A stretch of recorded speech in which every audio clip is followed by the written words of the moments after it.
لعشاق الكرواسون. هذا كرواسون مجمد نحط في الفريزر.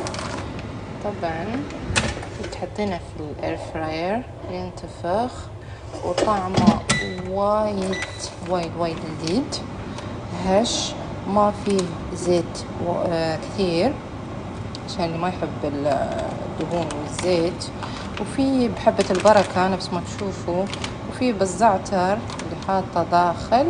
وصراحة أنا جربته وحابة إنه أنتوا تجربوا، أنا ماخذاه من جمعية العين، فشوفوا أنتوا جربوه واعطوني رأيكم.